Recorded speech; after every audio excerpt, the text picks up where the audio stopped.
দিতেছে এই পথে চলার পরে আপনার পক্ষ থেকে যাদের উপরে নেয়ামত বর্ষিত হয়েছে তাদের পথে আমাদেরকে চালান।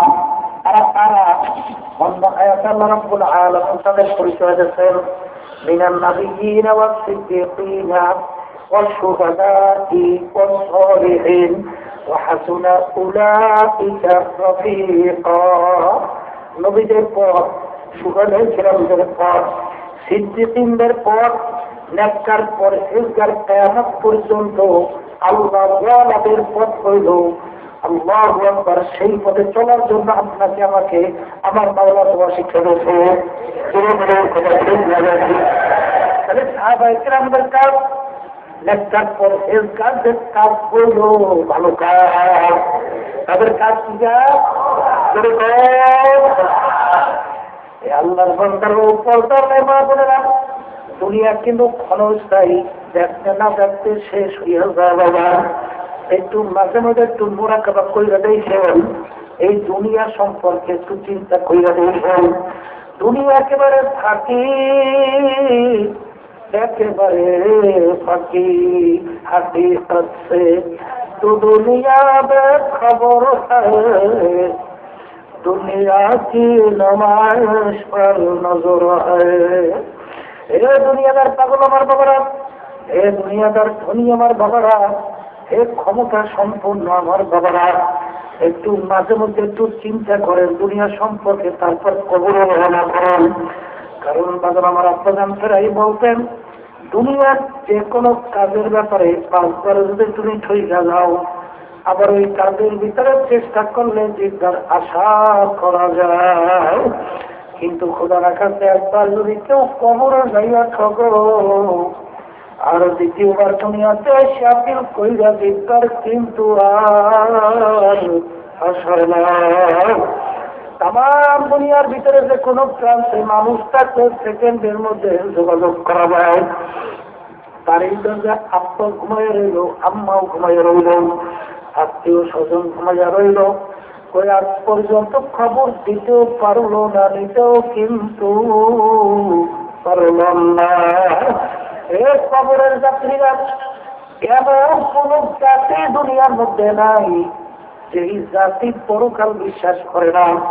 হিন্দুরাও কিন্তু পরকাল বিশ্বাস করে, খ্রিস্টানরাও কিন্তু পরকাল বিশ্বাস করে, ইহুদিরাও কিন্তু পরকাল বিশ্বাস করে, অন্যান্য ধর্ম অবলম্বী তারাও কিন্তু পরকাল বিশ্বাস করে বাজান।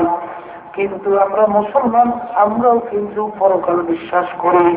কিন্তু একমাত্র মুসলমান জাতি ছাড়া অন্য কোন জাতি দুনিয়ার ভিতরে চ্যালেঞ্জের মাধ্যমে টিকতে পারে না। একমাত্র মুসলমান জাতি তাম দুনিয়ার ভিতরে চ্যালেঞ্জ করিয়া বুক ফুলাইয়া গলা টান করিয়া দুনিয়ায় বাইচে আছে বাবার। ইতিহাস পড়লে দেখবেন, কিছুদিন আগে পত্রিকার ভিতরে দেখলাম ওই সুন্দরী প্রতিযোগিতায় যেই মেয়েটা ফার্স্ট হয়েছিল অন্য জাতি ছিল, কিছুদিন আগে রিসার্চ করিয়া কলেমা পড়িয়া মুসলমান হইয়া গেল। এই কবরের যাত্রী আল্লাহর তারা কিছুদিন আগে পত্রিকার ভিতরে দেখলাম তাম দুনিয়ার ভিতরে বিভিন্ন জাতিরা সবারে রিসার্চ করে দলে দলে কলেমা পড়ে মুসলমান হইয়া যায়।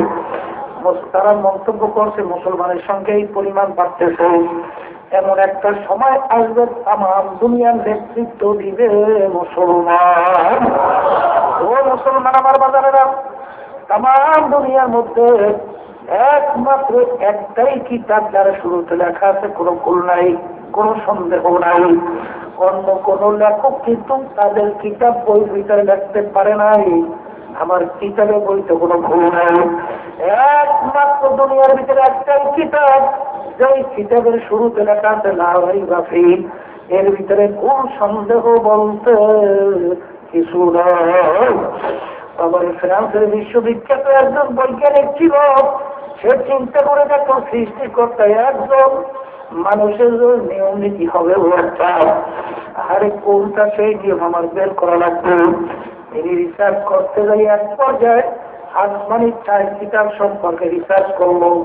রিসার্চ কইরা তিনি দেখলেন যে আসমানি 4 কিতাব জবুর, ইনজিল, তাওরাত, কোরআনুল কারীম, তিনি একমাত্র রিসার্চ করার পরে দেখলেন আমেরিকার তাওরাতের সঙ্গে লন্ডনের তাওরাতের কোনো মিল নাই, এই লন্ডনের জবুরের সঙ্গে ইঞ্জিলের সঙ্গে অন্য দেশের ইঞ্জিল জবুরের কোনো মিল নাই।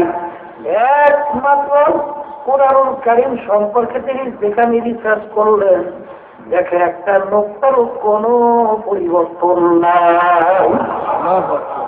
এমনকি ওসমান গনি রাদিয়াল্লাহু তাআলা আনহু তিনি যে কোরআনুল কারীম হাতে লিখছিলেন সেই কোরআনুল কারীম এখনো মিউজিয়ামের ভিতরে জমা আছে।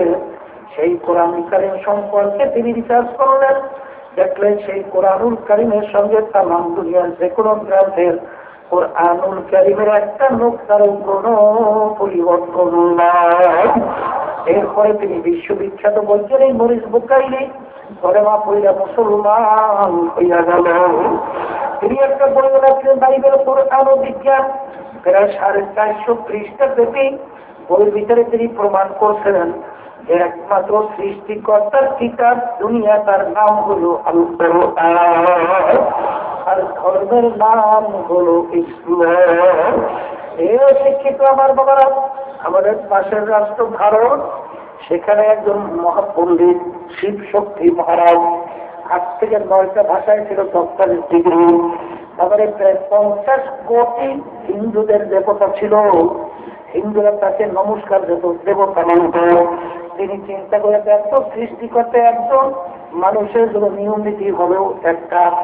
তিনি রিসার্চ করতে করতে কলমা পড়ে তিনিও মুসলমান হয়ে গেল। মুসলমানের পরে আমরা ছিল ডক্টর ইসলামুল হক। এরশাদ যখন প্রেসিডেন্ট ছিলেন বাংলাদেশেও ছিল, এরপরে মালয়েশিয়া চলে গেছিল, হায়াত শেষ, আল্লাহ তার দরজা বেহেশতে পরিণত করে দেন।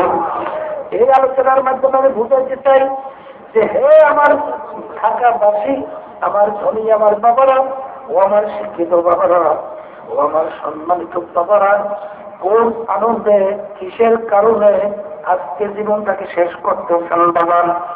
এই দুনিয়ার জিন্দিগি কিন্তু একটা না একটা শেষ হইয়া গেল, আর আখেরাতের জিন্দিগি শুরু হবে আর কোনদিন শেষ হবে না, আর দ্বিতীয়বার কিন্তু ফেরত আসা যায় না।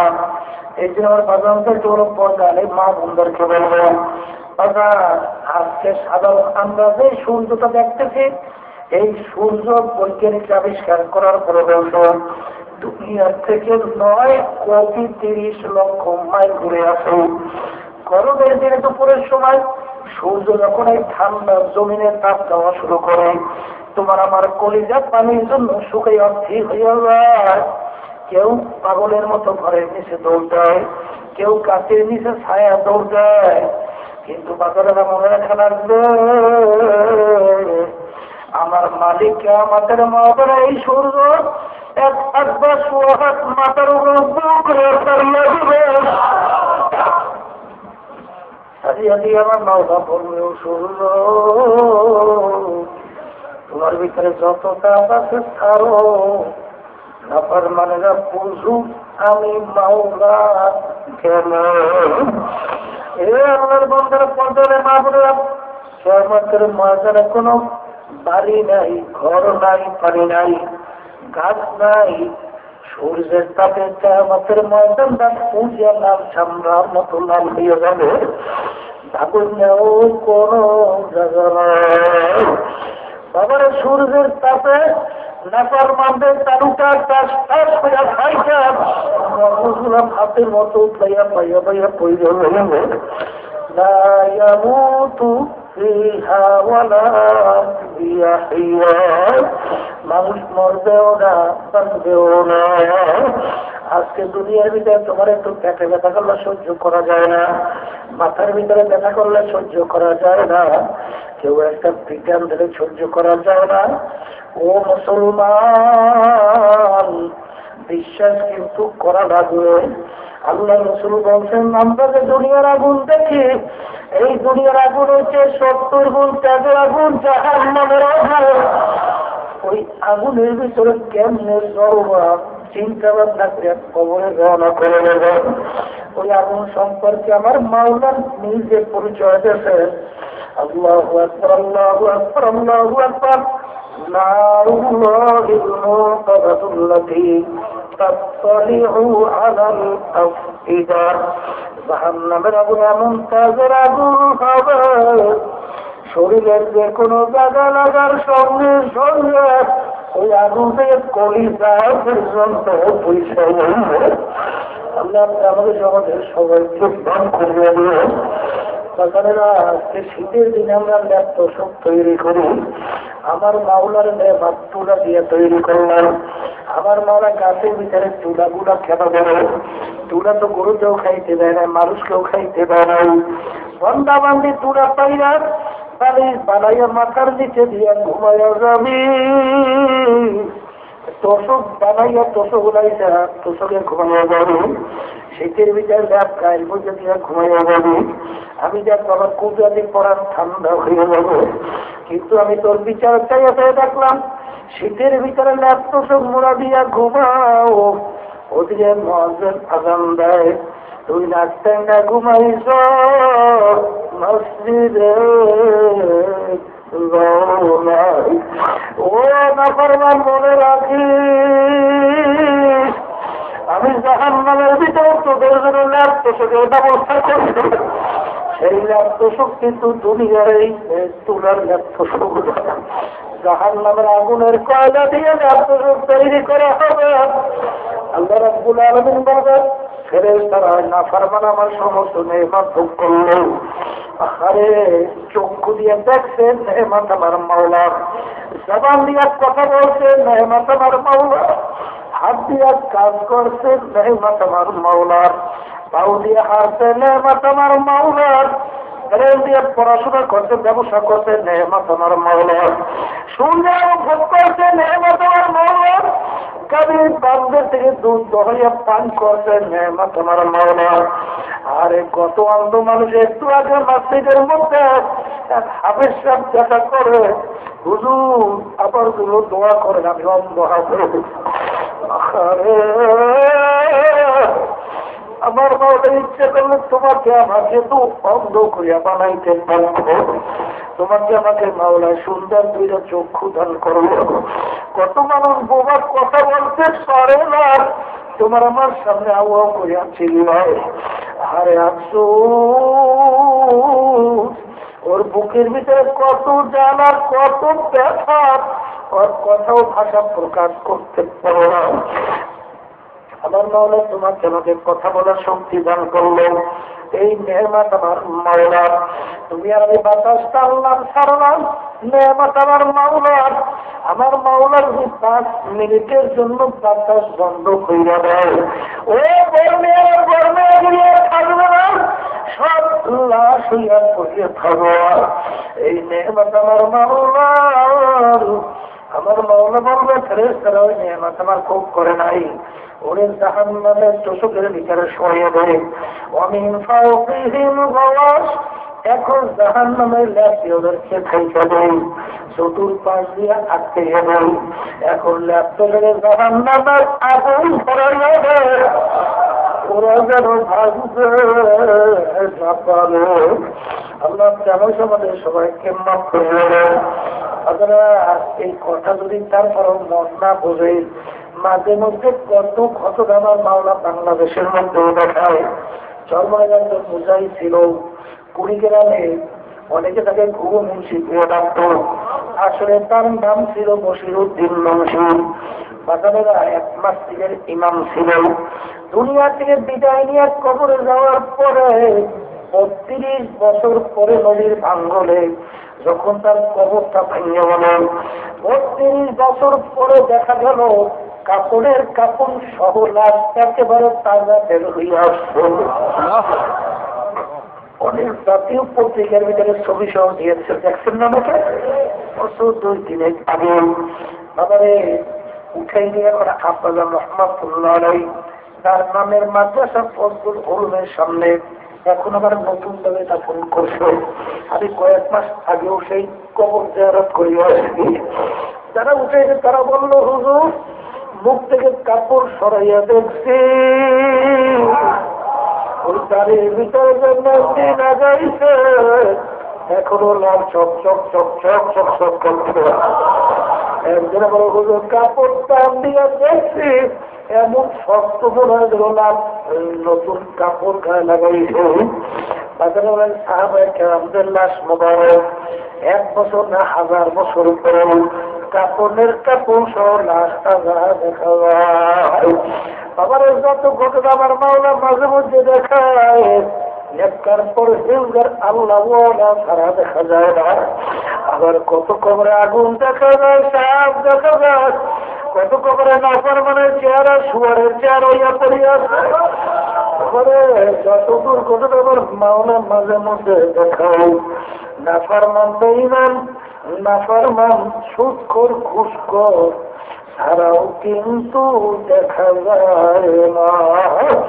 এই ছিল কবরের যাত্রীদেরকে বলবো, যারা মরবে তাদের কাছে আমাদের কথা, যারা মরবেন না কবরে যাবেন না তাদের সঙ্গে আমাদের কিন্তু কোনো কথা নাই। কিন্তু যদি সম্মান চাও আল্লাহর কাছে চাও, যদি সম্মানিত হইতে চাও আল্লাহ কারণ বাজারেরা ফেরাউন মাওলার সঙ্গে চ্যালেঞ্জ করে খোদাই দাবি করছিলেন। যখন নাকি এত বড় শক্তিধর বনে ছেলে সন্তানদের ধৈর্য জবাই করছে, কারো বলার কোনো শক্তি নাই। যখন হায়াত শেষ হইয়া গেল আমার মাওলাকে নীল নদীর মধ্যে ফালাইয়া চুবাইয়া তারপরে আমার মাওলা মাসুম বাজারেরা মাওলার সঙ্গে চ্যালেঞ্জ করছে, দুনিয়া দেশ তো তৈরি করছে, আমার মাওলার বেহেশতে যাবে না। বেহেশত কমপ্লিট বলে বলে যখন দেখতে গেল যাইয়া দেখে বুড়া বেহেশতের দরজা দাঁড়াই বেরিয়েছে। কে বুড়া ডাক দিয়া বলে সাতটা ধরে আমি আজরাই রাতি তোর জান কবজ করার জন্য। বলে ভাই আজরাইল বড় শখ করে বেহেশত তৈরি করছি, একটা নজর দেখার সুযোগ দাও। ইযা জাআ আজালুহুম লা ইস্তাখিরুনা সাআতান ওয়া লা ইস্তাকদিমুন। ওরে নেমক খারাপ, আমার মাওলার সমস্ত নেয়ামত ভোগ করছো, চ্যালেঞ্জ করছো, মাওলার সঙ্গে হুকুম হয়ে গেল 1 সেকেন্ড আগে পরে তোর মৌত হবে না। হাতের উল্টা নিয়ে গেল ধস্ত জীবনে তৈরি রইলেন। নমরুদ মাওলার সঙ্গে চ্যালেঞ্জ কইরা তার খলিল ইব্রাহিমকে আগুনের মধ্যে ফেলাইছিলেন। একটা ঠ্যাং ভাঙ্গা মশা আমার মাওলার মধ্যে ঢুকাইয়া জায়গা করা তৈরি করিয়া আসাদ পাতা খাওয়াইয়া তারপর মারছে। বাংলাদেশের কত বড় বড় নেতারা আজকে হাইকোর্টের বাজারের ভিতরে তৈরি রয়েছে, যাদের হুম করে মনে বাংলার জমি থর থর করে কাটত। ওই আজকে একজন দিনদার নামাজি মানুষ ওদের কবরের কাছে একটু সালামও দেয় না, বরং মনে শয়তানটা মরছে ভালো হয়েছে। দেখো ইয়ারউদ্দিন সাহেব রহমাতুল্লাহ আলাইহি পটুয়াখালীর জেলা ইয়ারউদ্দিন সাহেব রহমাতুল্লাহ আলাইহি নদীর কিনারায় শুয়ে রয়েছেন। লক্ষ লক্ষ মানুষ কবরের পাশে যায়, সালাম দেয়, দু চোখের পানি খালায় দোয়া করে। যাইয়া দেখো বাবার চিটাঙের মাটিতে আমানো শাহ রহমাতুল্লাহ আলাইহি একজন জজের চাপরাশি ছিল। জজ বিচার করতো, তার মাথার উপরে পাখা দিয়া বাতাস করতো, জজের খবর নাই। আর আমার শাহ রহমাতুল্লাহ আলাইহি তার নাম কিয়ামত পর্যন্ত মানুষ স্মরণ করতে থাকবে। যাইয়া দেখো সিলেট মাটিতে শাহ জালাল রহমাতুল্লাহ আলাইহি লক্ষ লক্ষ মানুষ কবরের পাশে যায়, সালাম দেয়। আবার শাহ ফরান রহমাতুল্লাহ আলাইহি যাইয়া দেখো আবার তাদের হাতে খান জালাল রহমাতুল্লাহ আলাইহি আল্লাহু আকবার আল্লাহু আকবার এরা মরিয়াও বা শহীদ করতে আছে। এই যে আমার বাজারদেরকে বলো, পরদালে ভাবনদেরকে বলবো, হাকিকত সে তো দুনিয়া में खबर है, दुनिया की नमाज पर नजर है। আজকে দুনিয়ার ভিতরে দলের পিছনে পড়ছেন, সরকারি দলের সঙ্গে বিভিন্ন দলের পিছনে পড়ছেন, নেতা হয়েছেন, মেম্বার চেয়ারম্যান হয়েছেন, সভাপতি সেক্রেটারি হয়েছেন, বড় ধনী হয়েছেন, ধরাকে সরা গ্যাস মনে করেন না।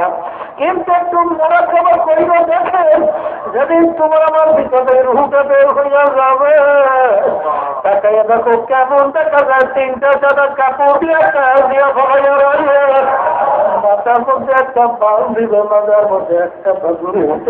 কই তোমার টাকা? এত টাকা রাখবা কোথায়? কাপড়ে পকেট সব দুনিয়ার ভিতরে পড়িয়ে থাকবে। তোমার আমার সঙ্গে সম্পর্ক যাবে বলে বলে। এই যে বাজারতে গৌরব পর্দারে মা বোনদেরকে বলবে, যেই মামলার তকদির নাই ওই মামলারও কিন্তু দুনিয়ার যে কোনো কাজে যে শ্রম না দাও ওই কাজের ভিতরে ভালো ফলাফলের আশা করা যায় না। বুখারীর হাদিস মনে রাখবেন, মান তাশাব্বাহা বিকওমিন ফাহুয়া মিনহুম। দুনিয়ার ভিতরে তুমি যেই দলভুক্ত হইয়া চলবা, যেই দলের নেতার নেত্রীকে তুমি নেতা নেত্রী হিসাবে মানবা, কিয়ামতের ময়দানে তুমি ওই দলভুক্ত হইয়া চলবা এবং ওই দলের নেতা নেত্রীর সঙ্গে তোমার হাসর হইয়া যাবে। এ কবরের যাত্রীরা, আজকে দুনিয়ার ভিতরে আল্লাহর হাবিবের দলভুক্ত হইয়া যদি চলতে না পারেন, আল্লাহর নবীকে যদি নেতা মানতে না পারেন, আপনি নামাজি হইতে পারেন, কপালে দান করতে পারেন, আপনি 5 বার 10 বার হজ করতে পারেন, আপনি নিয়ে সবসময় মাওলার জিকির করতে পারেন, যার সঙ্গে যার মহব্বত তার সঙ্গে তার আজকে আমাদের ময়দান আল্লাহর হাবিবের দলভুক্ত হইতে পারবেন না। আর আল্লাহ রসুলের সঙ্গে যে আমাদের ময়দানে না উঠা যায়, তার সঙ্গে হাসরও হবে না। আর তার সঙ্গে হাসর না হইলে তুমি বেহেশতেও যেতে পারবা না। এই জন্য বাগানদের কেবল পর্দালে মা বন্ধুকে বলবেন, দুনিয়ার জিন্দিগি কিন্তু একটাই রে বাবা, একবার যদি কেউ কবরে যাইয়া ঠগো আর দ্বিতীয়বার দেখবার আশা নাই বেরোনো। আমারও যেই মামলার তদবির নাই, তার খালাস নাই। আমার আব্বাজানের মুখে শুনছে দাদাদের কথা বলছিলেন, ইন্তেকালের আগে আগে চোখের উপরে বৈশাখ পাশে কবরস্থা তাকাইয়া তাকাইয়া পোলাপানের মতো ও করিয়া চিল্লাইয়া কামড়ে আর 2 চোখের পানি ফালায় আর ডাক দেয়, ওরে আবার মাওলা রে, ওরে আমার মাশউক, তুমি যদি আমাকে মাফ নাই করো, আমি একা কেমনে থাকবো ওই অন্ধকার কবরে।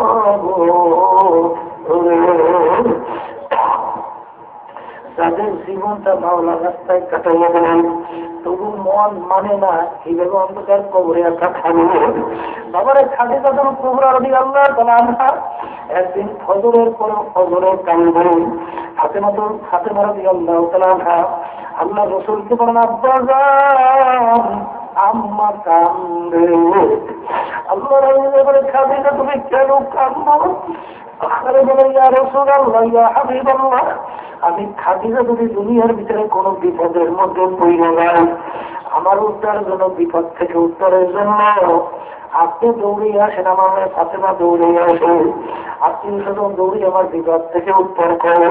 কিন্তু ইয়া রাসূলুল্লাহ, ইয়া হাবিবাল্লাহ, আমি খাদিজা যদি কবরের ভিতরে বিপদে পড়ে যাই,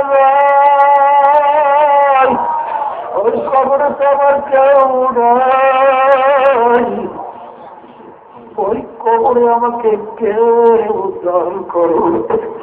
এই কবরের চিন্তে আমি খাদিজা কাঁদি। আল্লাহ রাসূল খাদিজা কান্না থামাও, ইয়া রাসূলুল্লাহ, ইয়া হাবিবাল্লাহ, শর্ত মানা লাগবে। কি শর্ত? আমি খাদিজা ওই দুনিয়া থেকে বিদায় হইয়া চইলা যাই, আপনার জামা মোবারক দিয়ে আমার কাপড়ের কাপড় পরানো লাগবে, আপনার জামা মোবারক দিয়ে আমার গায়ের সঙ্গে লাগিয়ে থাকে, আমাকে কবরের মাটি চাপ দিতে সাহস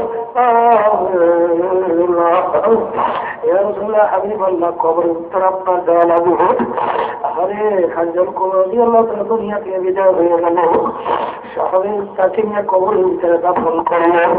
যার যার কাজে দাফনের পরে যায় আল্লাহ রাসূল অপেক্ষা করতে আসবে, খাদিজার কবরে প্রশ্নের উত্তর দেবেন। সময় পর সময়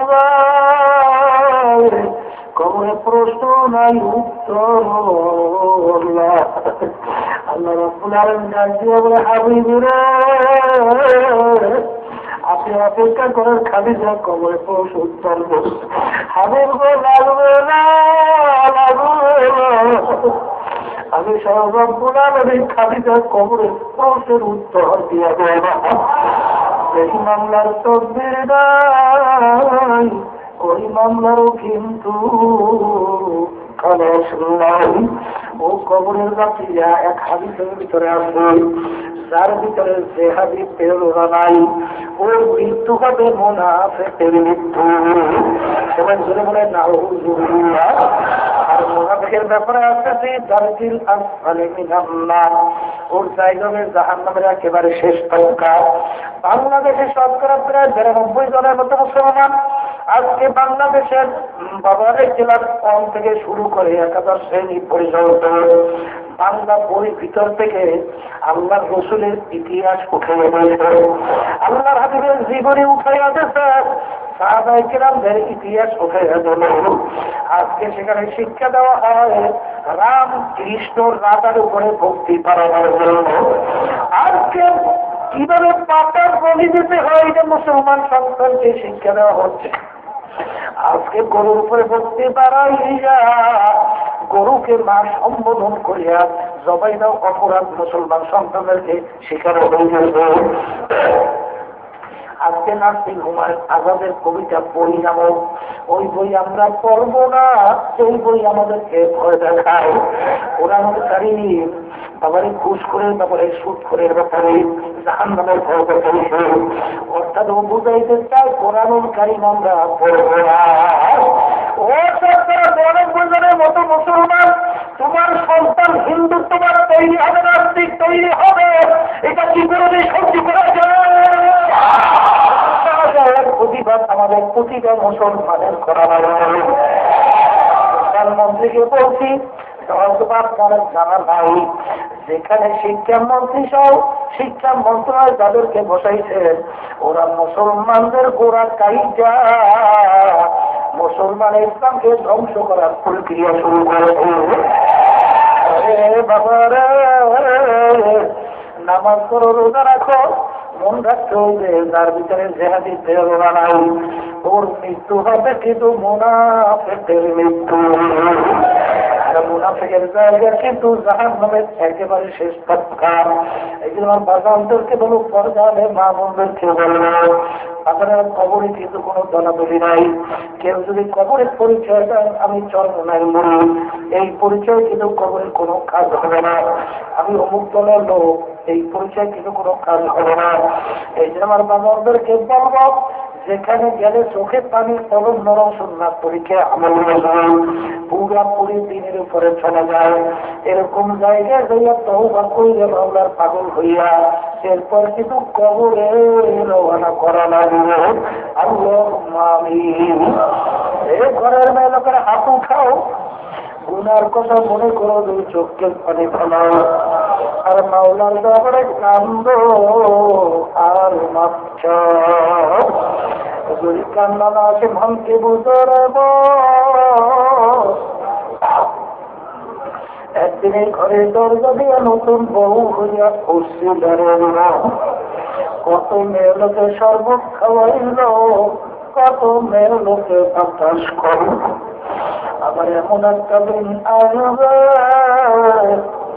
এই ঘরের দরজা দিয়া মরে লাশ হইয়া বের হয় কানবে মামা করে, মেয়ে কানবে মামা করে, জবাব তো আর দিবানা। বাবুর রাত্রে মাঠের দিকে চাইলে দেখেন আল্লাহ আপনার বান্ধবরা কিভাবে কানবে। বাবু তো আমাদের ছেলেও মরে নাই, মেয়েও মরে না, গুনাহ করে বসি রে, মাফ করে বন্ধু মাওলা করবে। আল্লাহ তাআলা জোর করে কাঁদবেন। সন্তান মারা গেলে চোখে পানি আসে, সন্তান নষ্ট করে চোখের মধ্যে পানি আসে।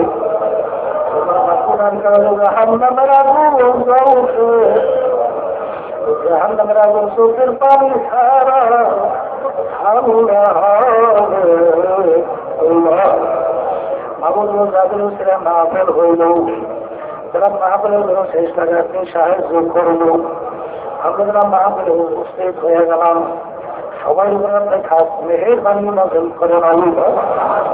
আল্লাহ আমরা হাত তুলতে যাই, কার আম্মা কার আব্বা কার আত্মীয় স্বজন অন্ধকার কবরে সে আমাদের দিকে চেয়ে রয়েছে।